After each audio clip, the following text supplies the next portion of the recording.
Episode 25 is here, the Dunk Dynasty podcast. Again, if you're just tuning in, we didn't have that theme song for the first 23, 22 odd episodes. So that's fresh and brand new. Hopefully you guys are enjoying it. Nice little intro into the podcast. Maybe it's just for the playoffs. Who knows? Maybe we'll change it after the playoffs. Who knows? Happy to listen to your guys' feedback based on what you guys think of it. But another day in the books, another day in paradise. The playoffs are churning, the games are coming out. And it was the second batch of game twos today. Some more winners, some more losers. The losers being us, because we came on here last night. If you listen, 23rd of April, we predicted 3 winners for you guys, and we got one, which was the Dallas Mavericks, who also won alongside 2 other home teams. Oh, no, sorry, 2 home teams that won in the Minnesota Timberwolves. And also, no, the home team didn't win. The Indiana Pacers won on the road. Wow, there you go. Fellas, what's up? How are things going on your side of things? We'll start off with Mr. North Island. Trey, how's things? Not much has changed since yesterday, to be honest with you, but doing all right. Yourself? Hey man, living. First day being a 25-year-old, bro. 25 and 1 day old. I'm enjoying life, bro. You know, this is lit.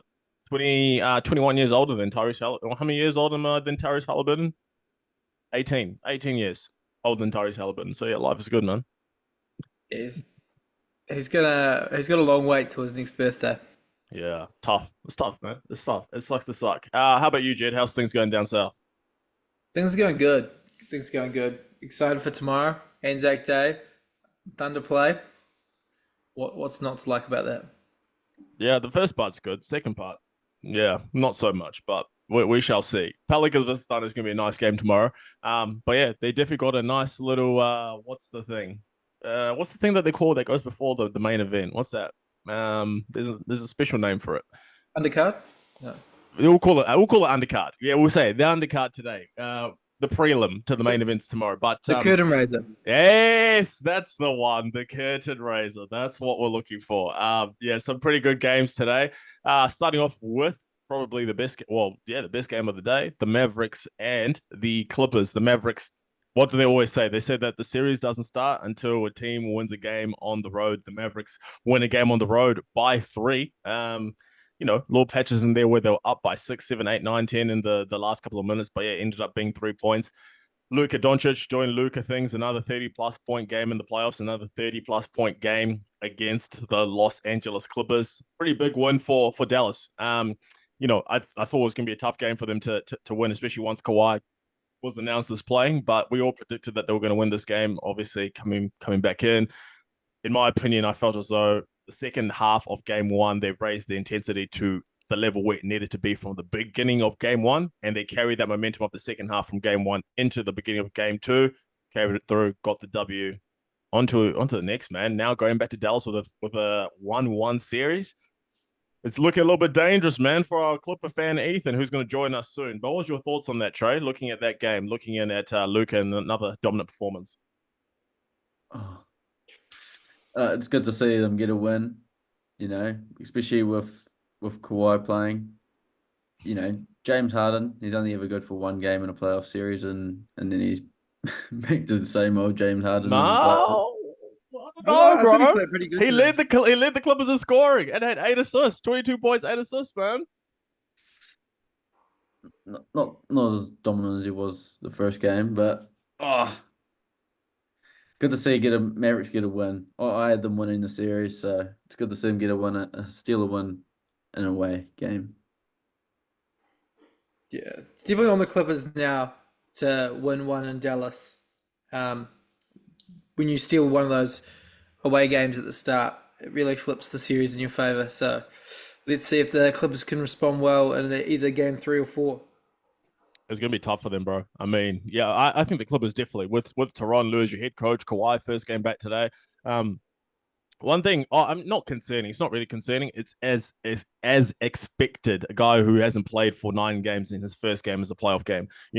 A few of those jumpers, I was like, man, Kawhi, he's a little bit short here. Didn't have the explosiveness, especially in the second half. I think that's just natural. Like, you're not conditioned. You haven't played a full-on proper NBA game. And I think Tyronn Lue came out and said that He hadn't been in 5-on-5 scrimmage either. I will have to confirm that. But to go from essentially one like drills with coaches into a playoff game, which we had over the last week over and over again, is like 2 regular season games. You could tell the effect on his body in the second half, and I felt like James Harden, especially Vita Zubats, I think he's been doing a little bit pretty good job trying to use his size, and then Paul George too. I think they all did a good job trying to keep the Clippers in the game, but yeah, Luka was he was dominant, and the Clippers shot poorly from the field, man, which was a combination of the Mavs defense, but as again with the Clippers, I don't think they're gonna miss those same shots over and over in this series. I don't think they'll shoot 36% from the field again in this series. Are you impressed with the Mavericks defense in the playoffs?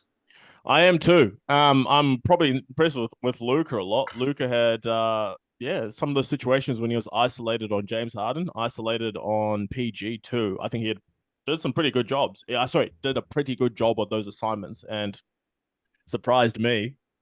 Now it's on the Clippers. Can they make the adjustments to attack him a bit more? Because I'm trying to go at Luke and fatigue him and make him compromised on the offensive end. Yeah, I think the Clippers just need to stop the Mavericks from making a late game run like the Mavericks did to really take control of that game. I think with the kind of offense that the Dallas have, you've got to make sure you don't let them blow the game wide open. They did manage to bring it back closer near the end, but that run really, I think, was what the dagger was, or the part that run really changed the game in Dallas's favor. It's going to be interesting, man. Yeah, more games under Kawhi's belt. I think is just only going to do him. Is going to serve him better. Obviously, this game here, I would anticipate Kawhi. Today had 15 points. I would say game 2, get yourself into a little bit of a rhythm. Get back. He's probably feeling a little bit fatigued now, but I think he'll come out a little bit better in game 2. Him and James Harden, first 2 games has actually been their best player, and I think if James Harden can continue the momentum, which there was a flip from the episode 23 when I was talking about James Harden to say the Clippers are at their most dangerous when James Harden is aggressive, extremely aggressive offensively, because I think when he's aggressive as a scorer, it opens up his game as a passer, as a facilitator, and that's the best possible thing for the Clippers. If he can do that in game 3, continue to do what he's doing, and then obviously now Kawhi is going to get a little bit more comfortable come game 3, they can go in there and take a game. I think they just need to win one game in Dallas, and they'll be good to go. Come back to LA. It's going to be hard to win in Dallas, though, I think. Big crowds are loud. One thing they'll take as confidence, though. The last time I think they went to Dallas, they won both games, I'm pretty sure. So they know that they can win in Dallas in the playoff series. So I think, especially because you won twice already in the playoff series in Dallas, you can do it. And they've got the team to do it. And I think Tyronn Lue, championship winning head coach, bro, he'll make the requisite adjustments that you need to beat that team. He's arguably top 5 coach. They've got a top 5 team in the league. They'll find a way to win at least one, I think. I think, the main thing is not overreacting after the first 2 games of a series. We've seen so many series in the past where a team will either split their first 2 games or win their first 2 games, and then the script will completely flip. Like, just think about that Suns-Bucks series for the championship a few years ago. Everyone thought it was Suns after the first 2-3 games, and then the Bucks just really ran away with it. So, be patient, let it unfold, and I back the Clippers to get it done. Still got Clippers winning the series? Yeah, I've still got Clippers winning the series. I just think the fact that the Mavericks couldn't win game 1 when the Clippers didn't have Kawhi, and then they go win game 2 when they've got Kawhi, it just shows there is still a lot of those inconsistencies that they had throughout the season, which goes both ways. Like the Clippers, they should have been better today, but the series is far from over. Give me Clippers in 6. But we're here from the Clippers fan. What was your thoughts on today's game, man?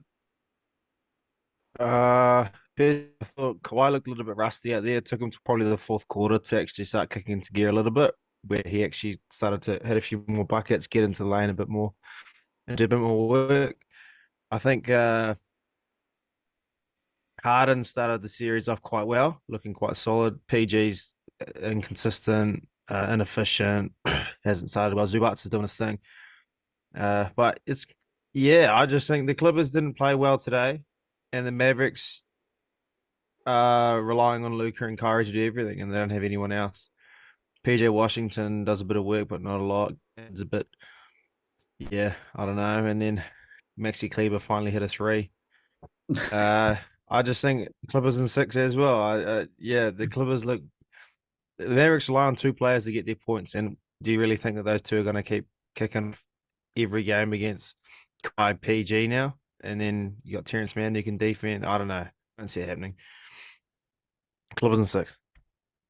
But credit to PJ Washington. That we talked about that in the first game, where I think 70% of their points came from Luka and Kyrie in game 1. So now Luka at 32, Kyrie has 23, PJ Washington comes in with 18 points. That's what you need, a well-balanced offense. Can they carry it over into Dallas? We shall see. It's going to be interesting. But yeah, this is a great series. It's a great series, a great matchup, especially when everyone's healthy. Hopefully Tim Hardaway Jr. gets a little bit healthy. He's able to play in game 3. He's struggled both games. Obviously today he didn't play much because of the ankle, but if you want to see both teams fully healthy, ready to go. So it'll be a good series. But paying attention to the game in the East, the only game in the East today in the first round, the Bucks and the Pacers. Another incorrect prediction from us. We had the Bucks going up 2-0. And no, lo and behold, the Pacers came in. Actually, no, Jed, you had the Pacers. Me and Trey had the Bucks. So yeah, there you go, man. You get a little bit of credit there. But the Pacers come into Milwaukee, get the W, tied up, and same thing as the Mavericks. We are going to Indiana, tied up, man, tied up, and it's going to be fascinating because Giannis. They look like they need Giannis out there, especially the way that Pascal Siakam's playing. Brook Lopez is too slow. This is not the series for you. I watched the JJ Redick and LeBron podcast, and I heard JJ Redick, one of the series, Doc Rivers said, "Hey JJ, this is not the series for you. Go stand in the corner. Defensively, Brook Lopez, this is not the series for you because, buddy, Pascal Siakam and them are there having their way when Brook Lopez is in any sort of coverage against them." He's old too now, though. Like Brook Lopez. He's starting to move like Marcin Gortat out there. Don't disrespect Marcin Gortat, man, and the Gortat screen. Revolutionized the game, bro. Yeah. Some respect on Gortat name. Wizards legend. But it was fascinating, bro. But how good has Pascal been first 2 games? Pascal Siakam has 37? been so good these 2 games. Yeah, so solid. I mean, he's covering Halliburton's terrible performances, and I mean Nesmith started pretty good as well. He's going all right for his first series.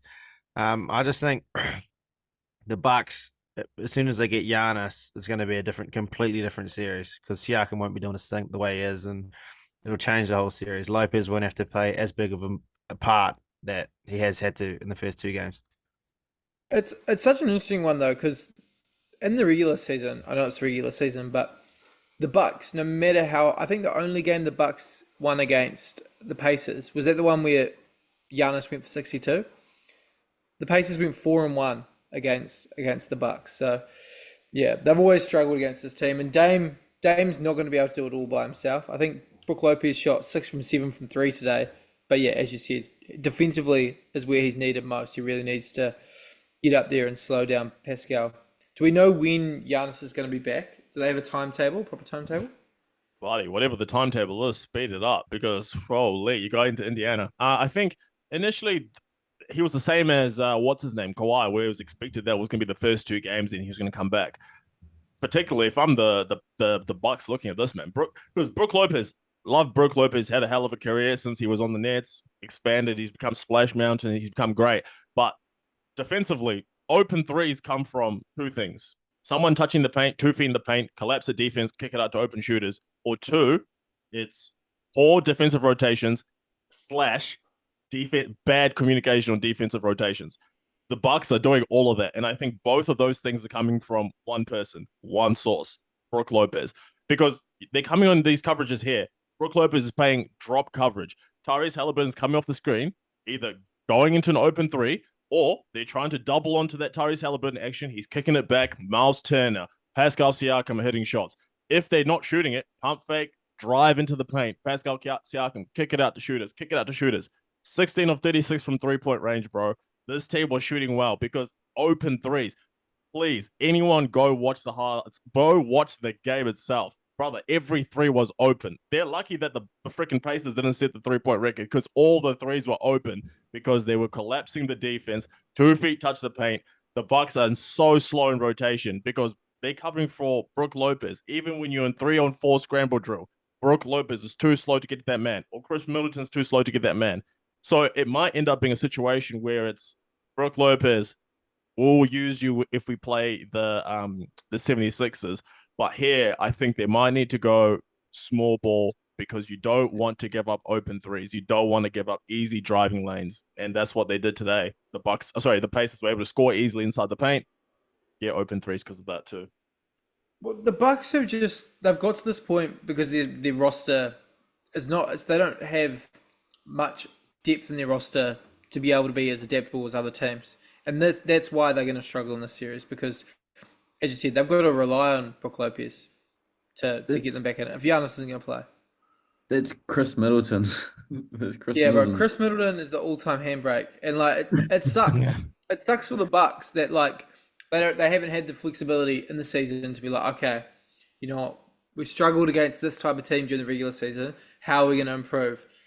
Yeah, it just sucks, man. When Giannis is back, maybe they could look at potentially starting Giannis and Bobby Portis rather than having and bringing Brook Lopez off the bench as like a filler role potentially. I don't know what Rivers will get up to. He'll probably running Beasley as a center. Who knows what he'll get up to, but that could be another option. It's scary for the Bucks because they're in the same situation last playoffs. Exact same situation. Yeah, literally with Giannis injured and then trying to figure out when to bring him back. Yeah, do you bring him back? Do you let him sit one game and potentially go down 1-2 but get a better knee or whatever? Man. The question is, I think, because the likelihood of the Bucks winning this series probably isn't very high. Because I just think the Pacers are just going to get them unless Giannis can come back and save the series. But I don't see it happening. Do we classify this first round exit for the Bucks as a failure for the year? 100%. After last year's speech, you only get one of those years where you can be like, okay, we fucked up. Like, yeah. Giannis needs to walk into that front office and say, walk in with a chopping block and have Chris Middleton's face on it. And I think this guy needs to go. This roster is so far down the line that I reckon the only way Giannis is going to be able to win championships from here on out is if he's traded. They'd have to overhaul the roster way too much, and then they're going to get less back than they're trading out because of the contracts. Yeah, like he needs to go to the Knicks. Yeah, because Brook Lopez and Middleton, bro, like those guys aren't. Sorry, this is not 2021 anymore. This is 2024, and both those guys, especially Chris Middleton, has declined not because of his athletic ability. It's just he's had so many injuries that he's had to overcome. I think now they're catching up to him a little, but I still think they'll win as long as Giannis comes back. If the guy that they need to stop is freaking Pascal Siakam. Pascal Siakam is having his way because everyone is too slow to freaking if Giannis comes back, get Giannis onto the thing because now Giannis is more versatile of a defender. He's not playing in drop coverage. He's able to come up and be right there when Tyrese Halliburton comes off the screen. Make sure that he doesn't get an easy look. And even if it's a pop, he's able to recover quickly. He's just more speedy on the feet than Brook Lopez and Splash Mountain. You're putting an injured player who has a sore calf on Siakam who's on fire. I know it's going to solve the issue, but is it really going to solve the issue? Because it's going to kick out to other people. Lopez is going to have to mark other people. He's going to still be slow. Pacers are still going to have them. I don't think the Pacers are going to have them once Giannis comes back because I think a lot of I just don't think you're going to be able to turn the corner coming off screens into just looking at a guy who's like 5 feet away from you. I just don't think Giannis is going to be allowed that. Obviously, they're not going to bring him back until he's 100%. I don't think they'll bring him back compromised. If he's compromised, I think you just take the L. Just take the L. Don't bring him back. If he's fully in, fully fit, bring him back. Let's go. Let's run it. If he's 100% Giannis, I think if he comes back in game 3, 4, 5, 6, we're done in 6. If he doesn't, then I can see a situation where it's back-to-back first-round exits, which would be tough. That's a team that's, went from 2021 NBA champions, and then 2022 was a conference semifinals, 2023 first round. Then this year, if it was another first round, Giannis would be looking at that, as you say, as, buddy, we went from champions and we've just got significantly worse each season. So it could be the bright lights of New York, Spike Lee, and everyone welcoming It would him be to the the big best city. thing. Giannis in New York would be the best thing for the NBA. Giannis and Wemby. Giannis and Wemby. Nah. Giannis and Wemby. Imagine a Giannis Wemby getting fed by Trae Young or something like that. Hey, man. Sign me up. I wouldn't mind The third most overrated player in the NBA. And then the third game of the day, the Minnesota Timberwolves and the Phoenix Suns. Yet again, another incorrect prediction. How good. The Suns is the team that we all picked. All three of us. All three of us said that the Suns were going to bounce back from being blown out. And all three of us couldn't have been more wrong. Holy. Losing by 12 points. The Phoenix Suns were in it at some points in time. And then at the end of the game, especially third quarter, fourth quarter, particularly when I saw them go into the fourth quarter down, what has been the Achilles heel of the Phoenix Suns all season long, all fourth quarters. Yeah, bad habits. You can't overcome them in the playoffs if you haven't worked on them in the regular season. And if you go into the fourth quarter with the Phoenix Suns, you know that they are there to be had. And they were there to be had today. The Minnesota Timberwolves go up 2-0. And now we're headed to Phoenix, where, the Phoenix Suns will still have an opportunity to tie it up. What was your thoughts on that, looking into that trade? Since you're along with all of us, man, thinking that the Suns would win. Oh, it was, the defense, the number one defense in the NBA is really killing them right now. But Bradley Beal needs to come off the bench or something. Like, there's only one ball. Bro, it's the playoffs. It's the playoffs.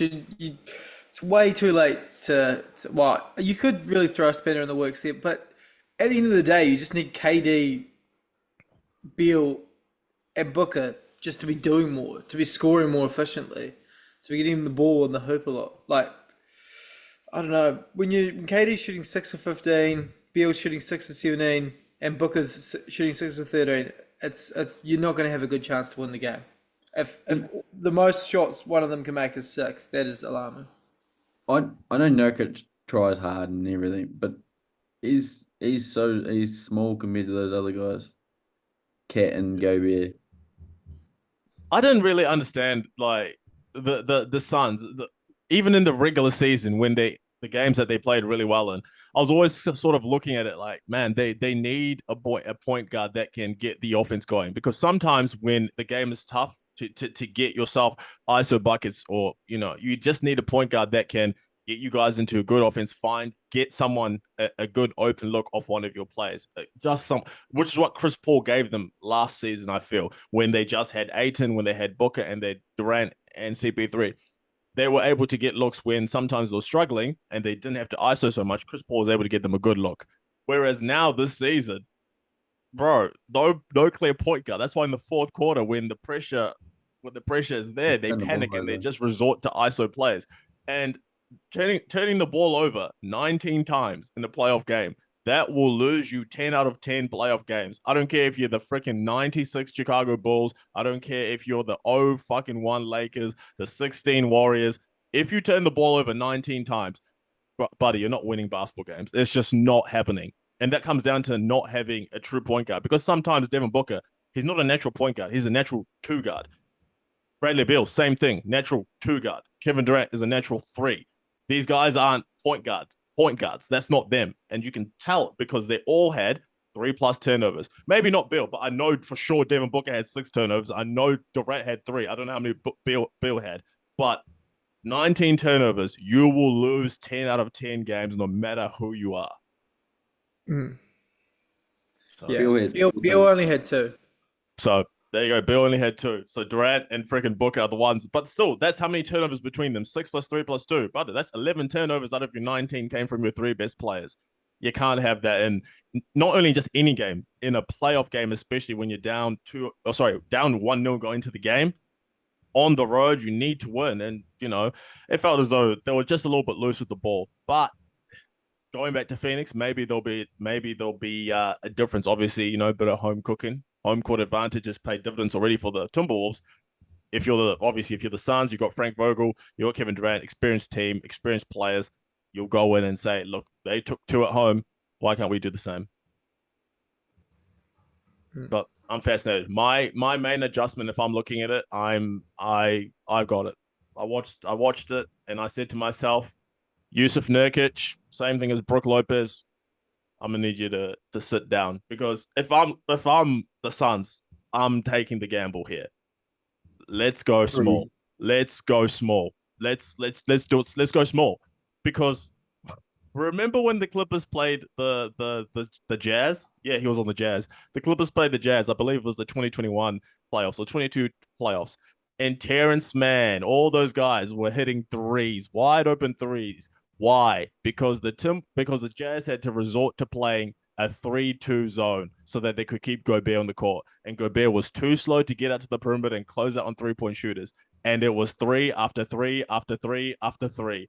That's what I do if I'm the Suns. Now I know that you're scared that if you go small that you'll get out rebounded, because this is different. This team has Karl Anthony Towns. They also have Jaden McDaniels, and then they would have Gobert. So you've got the risk there that you might get dominated on the boards. That's a risk I'm willing to take, because Nurkic is not going to give you anything on the inside. I'm sorry. He's not going to work on Cat. He's not going to work on Gobert. I'm taking the risk. Box out like your life depends on it. Let's see what happens. It's a solid take. I agree. agree with you. Adjustments are needed. You got to make Gobert beat you. And I think the fans have to remember as well, this series isn't over. They can make adjustments and they can win this. I think, as bad as the Suns are in the fourth quarter, the Timberwolves are probably worse in the clutch. So if this game is close in that final 5 minutes, as much as the Suns have struggled, I'd give them the edge in the final 5 minutes. Like especially when it comes down to Cat and Ant both wanting to be the guy and both wanting to divert, to not be too greedy. I think, that's where the Suns, someone like KD, has that experience that he can really take over the game. Especially Booker as well, and Beal. To be fair, those three have been huge in clutch moments, whereas the Timberwolves just haven't been able to execute. Just get the game close, and I think the Suns can steal a few games here. yeah. But what's his name? Anthony Edwards had the right comment. Remember that interview when everyone roasted him? What did he say? They got Kevin Durant, but we got Jaden McDaniels. Hey, today, Anthony Edwards, go celebrate, because he told the world Jaden McDaniels 25 points. I know it's only one game. He outscored KD. He outplayed KD. I just have to say he did do that. So Anthony Edwards was right. They got Kevin Durant, but we got Jaden McDaniels, and it did pay off. Jaden McDaniels has been great to start the series, and that Timberwolves team, man, if they can go to Phoenix and get a game, which will be tough because the Suns will make adjustments. Lord Jesus, imagine the Timberwolves whip the Suns. I know that's not going to happen, but imagine. Just on the Nurkic topic, who are you starting over Nurkic? And with Grayson Allen out, you need to also sub him. Yeah. I would still start Nurkic. I wouldn't make the adjustment and have that small ball 5 the entire game. I think it's too much of a risk to do that. I think you play the small ball 5 as your second half, or maybe your lineup coming out of the half, or maybe even in fourth quarter clutch time. I think you can do that too, because in fourth quarter clutch time, if you have that lineup there, that's when I'd play it. But in terms of the Grayson Allen situation, I think Eric Gordon came in today. He done a good job. I think he hit a couple of threes. I think ended up with double-digit points. So Eric Gordon's the guy that can come in. Maybe Manute Bol's son comes in. Bol comes in and does something for you. Maybe, possibly. That's who you're gonna have to resort to. Because if Grayson Allen was there, I'd be a little bit more confident. Okay, if they went small ball, I've seen that lineup. But Eric Gordon's gonna have to be the guy. He's just gonna have to. It's Royce O'Neal also like because you're gonna have Eric Gordon taking over Grayson Allen at this point. And Royce O'Neal's good, bro. Like, because he's a big body. He doesn't really get bullied. He's physical. He can hit the three as well. I think that's probably, you go with that. So you go what? We go Beal, Booker, Royce O'Neal, KD, Eric Gordon. That's obviously, it's got to come down to. It's a pretty deadly lineup. The That's really gonna point make wise, bro. Cat hard to have on the floor too, because What's that? his defense isn't that good. That's gonna make Cat hard to keep on the floor too, because his defense isn't that good. Because I'm willing to take that risk, but I think you, excuse me, I think you wait for the right time, because you don't want to switch to that lineup too early and give them the opportunity. Because if I'm looking at their team, the Timberwolves, I think the way that they'll counteract that, Gobert will have to come off the floor. I think 100% if they switch to that small ball lineup, Gobert will have to come off the floor, and then that means the Timberwolves will probably bring in Nickeil Alexander-Walker to balance that out. So now I wouldn't want to reveal that card too early, especially the way that Nickeil Alexander-Walker has been playing, and he's been, was pretty good in game one. You don't want to reveal your card too soon. But makes for a great series. I think we're spoiled. I think we said it for the longest time, right? Probably since about 3 weeks left in the regular season, that the West was going to give us some great games and some great series. So far, I would say so good, man. Yeah. But tomorrow, finally, we've got the last batch of the game twos. So we're going to have the Heat and the Celtics, and then the Pelicans and Thunder rounding us out for the last batch of the game twos. Looking at that, Heat versus Celtics. I made my prediction on the other episode. I said that the Celtics will go up 2-0, and I said that they'd do it by about 10 or less points. Fellas, Trey, we'll start off with you. What do you got? I really want the Heat to win. What I want to happen and what I think will happen is a different story. I think the Celtics will win, but I want the Heat to win. And what do you got, Jed? What do you got for us? Who you got for that game? Yeah, I reckon the Celtics will win comfortably. I think they're gonna tidy up the series quite quickly. They're so much better than the Heat. The Heat are a good scrappy team, but Celtics all the way. Yeah. All right. So we're all bleeding green on that one. Celtic Thunder. Sorry. Next one. Here we go. The Pelicans versus the Oklahoma City Thunder, game 2 in Oklahoma. I picked the Pelicans to win this one. I think they even out the series. I think Brandon Ingram, I have stood with this man for a long time. Brandon Ingram will come out. He won't shoot 5 of 17. He'll shoot significantly better. Give me the Pelicans. They win that one in Oklahoma. How about you, fellas? What you got? Yeah, I got the Pels. Need to get Herb Jones on Shea, I think. Try to slow him down, at least. Yep, I agree. I think you guys are counting out the Thunder a little bit too much. They played absolutely atrocious in game one, and the Pelicans had some really good moments in that fourth quarter with Herb Jones hitting some ridiculous threes. And the Thunder still managed to sneak out of it. I think the Thunder will win this. I do think the Pelicans are going to win some games, but I just don't see them stealing a home game. I think the Thunder will win. I think they might be able to sneak this one out a little bit more comfortable than the other one. I would expect some of the other Thunder players to play a better game. Yeah, this one. So Pelicans Thunder in 6. by. Pelicans in 6. Pelicans in 6. Hey, you're going to be a broken man when the Lakers lose, the Thunder win, and you owe me $100. You know what? I think I've mentally got over the fact that the Lakers, I at the end of game 1, I knew the series was done. So I think I mentally prepared myself for that. I think now I'm just backing the Pelicans so hard. I'm like, please, I need the Pelicans to win. So maybe me. Zion, I believe Zion is also out for this game. I think he might be out for the series. Hamstring. I reckon hamstring, bro. He's not playing. It's just the hamstring is just probably one of the worst injuries you can possibly have. I think hamstring and calf. Maybe if it was a quad. Yeah. How do you reckon Valanciunas is going to have as good of a game as he did last time? Because that's going to be key. Because the Pelicans got a lot of second and third chance opportunities. They didn't convert them in the last game. Cam Valanciunas play as good as he did in the first game to give them that chance to keep it close. That's what it's probably going to come down to. And I that's think he gonna be will. key. Yeah, I think he's going to have a big series on the boards because I think the Thunder are a terrible Yeah, but defensive he's going to have a rebounding big team. series on the boards, but is he going to have a big game or an outrageous game? Like there is a difference. Like he's going to get 13 easily, but is he going to get 16, 17, 18 with 5-0 boards? That's what it's going to take. Use the size and bully them. That's what they need to do. They need to be extremely physical. So can the Pelicans do it? I'm very interested to see. I think that's probably one of the best series because it's two teams that, and also CJ McCollum.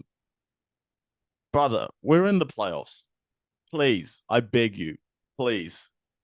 But we'll be here tomorrow to discuss it. It's going to be a great game.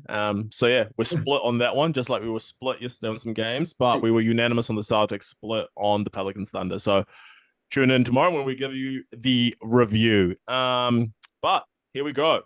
Trivia. Jed Mitchell, what do you got for us on this lovely Wednesday, 24th of April?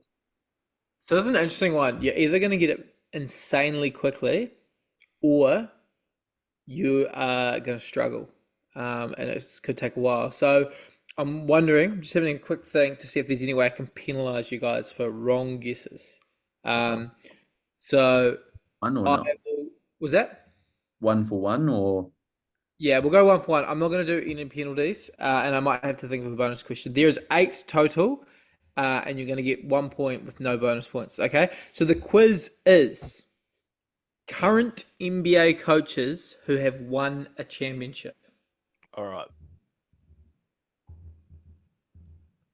Go. Yeah, let us know when to start. Actually, I am going to go with say left or right, P.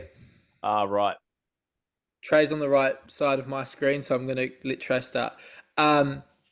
Trey, first up, who are you choosing? Mike Malone. Correct. P, who are you choosing? I've got Frank Vogel. That is correct. I don't know why you used that one when you did. You could have saved that one. I did this quiz with other people the other day. And that was one they struggled with. Trey, you're up. Steve Kerr. Steve Kerr is correct. Greg Popovich.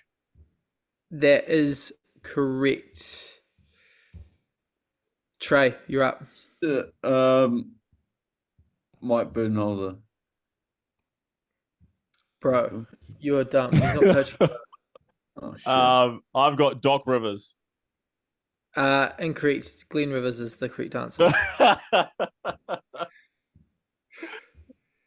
No, you get it. Trey, you're up. I'm going to get exposed here because I do not know coaches. There's 2 really obvious ones left. Tom Thibodeau. I don't know. Bro, you're going to hate yourself. Eric Spoelstra. Okay. Yeah, Trey, come on. You were just hyping up the Heat. He's won 3 championships as well. Put some respect on his name. Trey, you're up again. Tyronn Lue. Bro. Oh, actually, I did not have him on my list. So there's 9. Wow. There's 9 current coaches. And then the next one I've got is Nick Nurse. Nick Nurse is correct. So there's 1 left. Okay. And it's over. But I'm gonna do 2. I'm gonna do 3 points for this final one. No, P's got the win in the bag. But who is the final coach? Mike Brown? No. Mike Brown is... Yeah, go on, Trey. Oh, Mike Brown didn't get one. Who would he have got one with? Oh, I know, that's pretty... Oh, bro, Rick Carlisle. Correct. Oh, yeah. Insane. With the Dallas Mavericks. Yeah, I was like, hold on. Surely. I do not know my coaches at all. Bro, that is insane. But I know all those coaches, but off the top of my head, I had to think about it for a second. Fun fact for you guys. I did this with my flatmates, and they couldn't get Rick Carlisle. And I was like, okay, guess the team he currently coaches for. It took them 15 guesses to guess the team that he coaches. Why do I think Tom Thibodeau had a championship? Fuck, I don't know. Oh, God. That's tough, Trey. That's tough. Oh man, shout out, bro. Shout out knowing some of these head coaches. This is pretty good. But to be fair, it was a little bit easy because most of these guys, except for who? Doc Rivers. Yeah, Doc Rivers is the only guy that's not coaching in the Steve Kerr is the only one that's not coaching the playoffs. There you go. Fun. Also, wild fact for you. Well, yeah, that gets even more wild. So, eight of these coaches. So 50% of the coaches left in the playoffs have won a championship. Jeez. So we've got a 50% chance that we're going to get another a guy who's already won a chip winning a chip again. Holy, That is buzzy. Yeah. That's low-key sick, though, to be fair. I rate that. Wowzers. 76ers won one? What's that? Oh, never mind. Bro, Trey's going through the gulag right now. He's struggling. He's going through it. But that was good, man. I like that. That was a nice little quiz. I think at the top of the table, surely. I think me and Trey still. Well, I've joined Trey. Trey overtook me. No, I think Trey... I had a 3 winning streak, but I don't think we've been keeping tally. Yeah, we have. You're on 6. I don't think you had a 3-win streak, did you? 2 max. Trey's on 7, was on 7, and now I'm on 7, and you're on 6. I don't know. You might need to fact check that. That's what I've got down here. I've got He's keeping the tally. He's keeping P the tally. was 6. I had P6 before we did this. I'm on 7 now, and I've got J6. Okay. Ethan 1. So that means we would have done how many trivias? 7. That's 14, 20, 21 trivias. Yeah. Oh, that sounds about right. That sounds right. Checks out, yeah. Yeah, that sounds right. That was a good quick one today as well, by the way. So congrats, Trey. I feel your pain. I feel like I would have done better than Trey, but you did better than Ethan. That's for sure. What did I get? I think I only got 2, man. 3. Oh, I got Mike Malone, Steve Kerr, and Tyronn Lue. Yeah. When he said Tom Thibodeau, I looked up at this guy. I said, "Thank you, I've won this one." Well, as soon as he said Tibbs, I was like, "Yeah, who was the I've other won." one you said? Who was the other one you said? To be fair, he did say Mike Brown. Yeah, Mike Brown's not bad. That's actually not bad. Too. Wait, was it? Yeah, what I could have done was I could have done assistant coaches. But no, I didn't. Automatic code. So. Great start, fellas. That is episode 25 in the books of the Dunk Dynasty podcast. Again, thank you so much to all the fans for your support. We really do appreciate it. The episodes are coming out every single day, as we said, during the playoffs. So make sure you tune in, you're listening in. And also, today is the 24th. I said it on the last episode, and I'll say it again today. The giveaway starts tomorrow on April 25th. So look out on social media, TikTok, Facebook, Instagram. I'll announce the terms of what you need to do in order to go in the draw to win in any NBA jersey of your choice, up to $150 USD on the NBA store. So keep an eye out on how to win. And then also make sure to go to all those freaking social media things I mentioned and go and follow us. Keep up to date with when the episodes are coming out. Also, just keep an eye on clips so you can preview the episodes as well. And make sure to share it with your family, your friends, your colleagues, everyone. Bro, put it out there. Dunk Dynasty Podcast, Dunk Dynasty Army. We're taking over the world. And we shall see you on the next one. Episode 26, fellas, signing out.